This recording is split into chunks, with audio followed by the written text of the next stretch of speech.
August மாதம் 4ஆம் தேதி திங்கட்கிழமை புனித ஜான் மரிய வியானி உடைய திருவிழாவை நினைவு கூறுகிறோம். இந்த நாளிலே இன்னாகும் 11வது அதிகாரம் 4லிருந்து 15 வசனங்கள். அது மிகச் சிறப்பாக 5வது வசனம், இந்த மக்கள் உணவிற்காக முறையிடுகிறார். உணவில் பெரும் விருப்பம் கொண்டார். இந்த கிளட்டனி, உணவு உட்கொள்ள வேண்டும் என்று சொல்லவில்லை. அது மட்டுமில்லை, நமக்கு யார் இறைச்சி தருவார்கள், நமக்கு வெறும் மன்னா தான் கிடைக்குது, எங்க பார்த்தாலும் மன்னா தான் கிடைக்குது என்று சொல்லி முறையிடுகிறார். எனக்கு அருமையான சகோதர சகோதரிகளே, மன்னாவை இலவசமாக பெற்றுக்கொண்டார்கள். கடவுளால் இறைச்சியை கொடுக்க முடியும், ஆனாலும் கூட அவர்கள் கடவுளத்திலே முறையிட்டு கண்ணீரோடு கதறுகிறார்.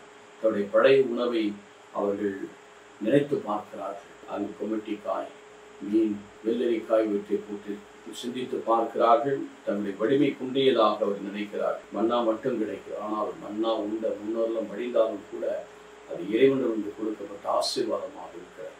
இப்படி இந்த உணவுக்காக ஏங்கி தவிக்கிறார், முணுமுணுக்கிறார், இறைவனுக்கு எதிராக செயல்படுவது. கடவுள் எல்லாம் கேட்டாதான் கொடுப்பார் இல்லை, ஆனால் அவர்கள் உணவின் மீது பெரும் விருப்பம் கொள்கிறார், லட்டரி ஆசை கொள்கிறார். இன்றைக்கு நமக்கும் உணவு தேவைதான், ஆனால் அதிலே நாம் பேராசை கொண்டு அதை பெற வேண்டும் என்று அடையக்கூட தேவையில்லை.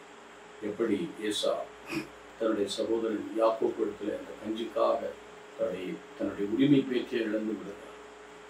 இஸ்ராயல் மக்கள் இந்த உணவுக்காக கடவுளுக்கு எதிராக முறையிடுகிறார். தன்னுடைய பழைய உணவை நினைத்து வேதனைப்படுகிறார். ஆனால் ஆண்டவர் அவர்களுக்கு வெகுமே அதிகமாக கொடுத்தார். மிகச் சிறப்பாய் ஆண்டவருடைய கை குறுகி போகவில்லை, வாக்களித்தபடி எல்லாம் அவர்களுக்கு கொடுக்கிறார். அவர்கள் கேட்ட இறைச்சியை விட பன்மடங்கு ஆசீர்வாதத்தை அவர் வழங்குகிறார். எனக்கு அருமையானவர்களே, அநேக நேரங்களில் இறைவன் நமக்கு ஒன்றும் தரவில்லை, நம்முடைய வாழ்வை பூஷிக்கவில்லை, நிறைவு செய்யவில்லை நினைப்போம்.